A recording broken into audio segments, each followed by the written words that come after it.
Y hablamos ahora del contexto económico en este año de incertidumbre electoral, con medidas por parte del gobierno, intentando, por un lado, llevar alivio a la sociedad que viene sufriendo la devaluación, pero también tratando de ocupar la centralidad claramente de cara a esta recta final, pensando en las elecciones de octubre. Y para hablar sobre este contexto nos acompaña Gisela Beritier, quien es economista, directora de la Escuela de Negocios de la Universidad Católica de Córdoba, a quien recibimos con mucho gusto. Gracias, Gisela, por acompañarnos. Gracias, un placer por la realmente. Gracias. Realmente, gracias, Gisela. Gisela. Sabemos que viaja mucho por su trabajo y bueno, esta vez nos puede acompañar, así que es un gusto. Bueno, hablabas un poquito al comienzo, Gisela, del tema, sin duda, la baja de impuestos para cualquier sector. Hablamos de la devolución del IVA en los productos de la canasta básica, pero también algunas medidas del gobierno recientemente para monotributistas, para pymes y demás. Todo lo que significa alivio en este contexto, por supuesto, es positivo, pero ¿cuál es la contracara de todo esto cuando sabemos los argentinos que lo que más se necesita es equilibrar las finanzas del Estado? ¿Qué lectura haces de estas medidas que recientemente ha lanzado el gobierno, claramente en este contexto electoral? Bueno, justamente como vos bien decías, estas medidas responden a un doble objetivo. Por un lado, tiene que ver con este contexto electoral en donde en definitiva, ya lo vimos en el año 2019 con el Plan Platita, ¿no? Y donde empezaron a ponerse, después del resultado de las PASO, se impulsó permanentemente el consumo para llegar con un resultado diferente o por lo menos no tan abrumador para las PASO, ¿no? Bueno, ahora se está tomando justamente esa misma medida que tiene que ver con en poder dotar o poder dar poder adquisitivo y por lo tanto motorizar el consumo a un sector de la sociedad que viene de hace años con un poder adquisitivo que viene en detrimento, producto de la gran inflación.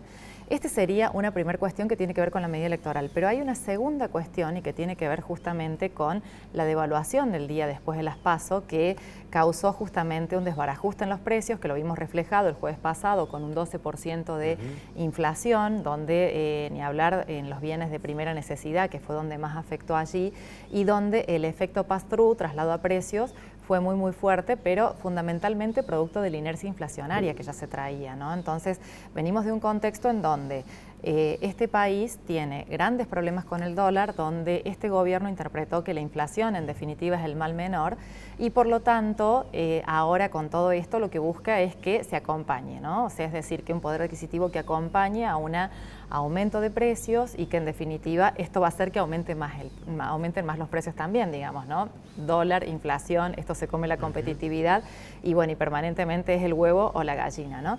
El tema aquí pasa también por ver qué es lo que va a pasar, sobre todo después del 22 de octubre, ¿no? Como vos bien decías, el tema del impuesto al valor agregado, la devolución son todos, y el impuesto a las ganancias son todos impuestos coparticipables que claramente van a afectar justamente las finanzas de las provincias, ¿no? De hecho, bueno, los futuros gobernadores seguramente están teniendo en cuenta esta baja, sobre todo en ganancias, porque la devolución de IVA es hasta el 31 de diciembre, pero sobre todo en ganancias, que ya fue aprobado por ley, cómo esto va a repercutir sobre todo en las finanzas provinciales, ¿no? Por ahí no tenemos que sorprendernos si en los gobiernos provinciales empieza a haber incluso una mayor presión impositiva para poder compensar esta baja de impuestos en definitiva, ¿no?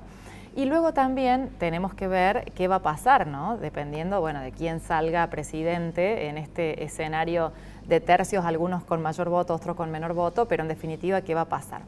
Lo claro y lo que se habla, digamos, en el mundo de los economistas y también en el mercado es que la incertidumbre es muy grande, ¿no? Sobre todo porque hay desequilibrios macroeconómicos que tienen que ver, bueno, no solamente con el déficit fiscal, sino también con la restricción externa, la falta de dólares, con un acuerdo con el Fondo Monetario Internacional y también cuestiones que tienen que ver, por ejemplo, con las LELIQs, ¿no? El tema de cómo se va a desarmar, por ejemplo, esta gran bola de las LELIQs que, en definitiva, bueno, hay voces que dicen que esto se cambiaría por un gran bono, otros que dicen que se deprimiría muchísimo la tasa de interés y se licuarían las LELIQs y también se licuarían los plazos fijos, ¿no? Pero bueno, hay que ver también qué margen hay de eso, porque todo esto no pueden ser medidas aisladas, tiene que ser todo de un plan coordinado en donde justamente haya un plan antiinflacionario, más allá de si va a ser convertibilidad, dolarización, en realidad, bueno, o un plan al austral, ¿no? Dependiendo de, bueno, de cuáles sean los contextos, en realidad creo que la gran incertidumbre que ronda hoy en el mercado tiene que ver con eso, qué va a terminar pasando, ¿no? Claro, y lo que vos decías, este gobierno algo que no tiene es un plan. De hecho, las medidas son aisladas, parches, con la intención de llegar. De hecho, la inflación que hemos tenido muy alta, que es consecuencia de la devaluación de pospaso, prácticamente la devaluación de la moneda se la comió esa misma inflación y ya volvió a dejar de ser competitivo el dólar oficial. Digamos, en el sentido de qué podemos esperar, ¿no?, en este escenario. Bueno, vos recién lo mencionabas un poco, la incertidumbre, pero siempre está la preocupación de, bueno, estamos ante un riesgo de una hiperinflación, la preocupación del argentino medio de decir, bueno, ¿qué ocurrirá con mi dinero, con mi sueldo, ante un resultado adverso en las elecciones o post-elecciones? Bueno, esta es la gran duda, ¿no? Si uno repasa, digamos, la historia de la Argentina, cuando ve cómo han sido las devaluaciones, si uno ve la devaluación del 55, el 75 en el Rodrigazo, vamos a el 81 luego, el 89 también cuando fue la devaluación de Alfonsín, 2001, podemos hablar del 2014 y demás, siempre vemos una cosa, que cuando hay una devaluación en la Argentina, esa devaluación se traslada a precios. Hay tres factores que hacen que se traslade más o menos a precio. Primero, el ritmo económico, es decir, que si estamos en una economía en recesión y hay recursos desempleados, es más difícil que eso se traslade a precios. Pero no es lo único. En segundo lugar, el grado de dependencia que tenga esa economía a las importaciones. Si tenemos una economía que es muy dependiente de las importaciones, este traslado a precios también es elevado. Y en tercer lugar, el tema de la inercia inflacionaria. Y la inercia inflacionaria, en realidad, cuando se viene de una inercia fuerte, el efecto del traslado de precios es muy grande. De hecho, vimos en agosto, se espera que para septiembre esa inercia inflacionaria también sea mayor, o en realidad también sea muy alta. Y si comparamos, por ejemplo, en el 2001, cuando se sale de la convertibilidad, esto no impactó tanto en sobreprecios porque en definitiva se venía de una época de inflación cero o hasta deflación. Pero si vemos el 89, en el cual en ese momento la moneda había devaluado cerca de un 61%, esa devaluación fue el inicio de la hiperinflación, claro, ¿no? Entonces, repasando, digamos, la historia de la Argentina, que en realidad no podemos no ver qué es lo que ha sucedido en instancias anteriores, ¿no? Si uno quiere determinar cuál va a ser el resultado, creo que, bueno, que estamos ahora jugando con un equilibrio muy, muy delgado, en un escenario en donde hace un rato detrás de cámaras Ariel me preguntaba si se va a volver a devaluar. La realidad es que mientras haya inflación, siempre luego va a haber una devaluación. O sea que en definitiva, si uno devalúa y luego hace un plan antiinflacionario, por ejemplo, cuando fue la convertibilidad, la devaluación en realidad se realizó con un cambio de moneda, donde claro, 10.000 australes pasaron a ser un peso y ahí se lo ancló al dólar, ¿no? Pero en definitiva hubo una devaluación, pero con un plan coordinado que tenía que ver justamente con el tema de cómo se iban a anclar los precios con la convertibilidad. Pero acá hay un error, Gisela, de mucha gente, porque los otros días veía en un programa televisivo gente joven que uno le decía al otro este ejemplo: yo estoy ganando 100.000 pesos, si viene la dolarización voy a pasar a ganar $100.000. Yo digo, pero ¿a quién le enseño? Bueno, hay una desinformación en ese sentido, ¿no? Porque en definitiva esto lo he escuchado muchas veces también e incluso estuve ayer en un almuerzo con un periodista reconocido de Buenos Aires que justamente decía que él también lo escuchaba muchísimo esto, ¿no? Y la verdad es que bueno, que son por ahí esas cuestiones que se instalan en el imaginario de la gente que llevan a pensar que en realidad es como una dolarización directa, ¿no? Cuando en realidad lo que pasaría sería justamente un reacomodamiento primero de la moneda para después pasar justamente a ver si se dolariza o no se dolariza o cuál va a ser el resultado. Claro, es lo que recién dijiste. Cuando hubo aquella devaluación de la convertibilidad, 10.000 pesos pasaron a ser un peso. Exacto. Claro. Pero nadie se acuerda. Y hay de un eso. dólar. Y hay un dólar. claro. Claro, Exacto. porque el que está con esa expectativa va con 10.000 pesos, imaginariamente me pongo, y le entregan un dólar, sale a matar. Pues entró con una ilusión y se va con una gran frustración.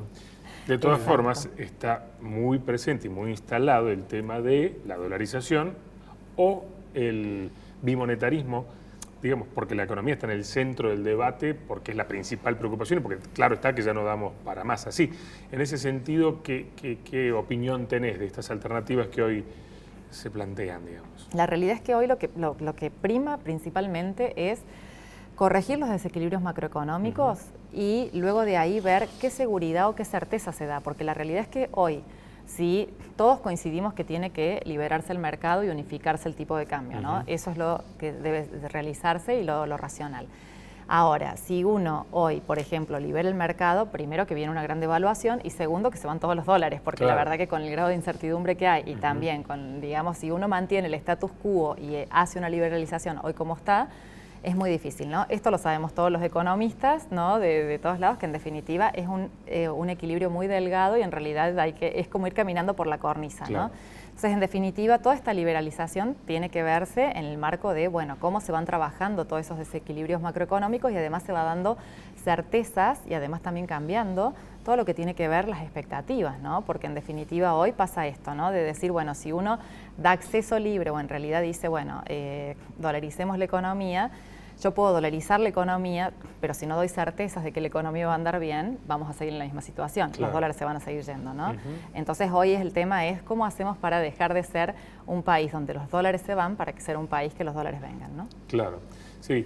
Y también por ahí dentro de este escenario en donde pareciera que los indicadores son negativos y que nos esperan meses duros, también se ven, o por lo menos los economistas también hablan de algunas luces verdes que aparecen como esperanzadoras, producto de el litio, la exportación de gas, que la cosecha sea mejor, claramente afectada ahora por una sequía, pero eso sería más a largo plazo. Lo que pasa es que, claro, hay una agenda de corto plazo que tiene que ver con esta esperanza de que en realidad este año no tengamos la sequía que tuvimos el año pasado, entonces por lo tanto habría un sector agroexportador que en definitiva ayudaría a que se recauden más divisas para no estar en la situación en la que estuvimos el año pasado, donde terminamos rascando la olla, ¿no? Pero a su vez también se presenta esta agenda de mediano plazo que es tremendamente necesaria, que tiene que ver con cómo se vaya a explotar el gas en Vaca Muerta y también el tema de la agenda del litio, ¿no? Hoy Argentina está dentro de lo que es el triángulo del litio, que tiene cerca del 67% de las reservas mundiales del litio junto con con Bolivia y con Chile, y donde en realidad hoy tenemos 18 proyectos en cartera, pero solo 3 funcionando. Y con esos 3 proyectos funcionando exportamos el 5% mundial.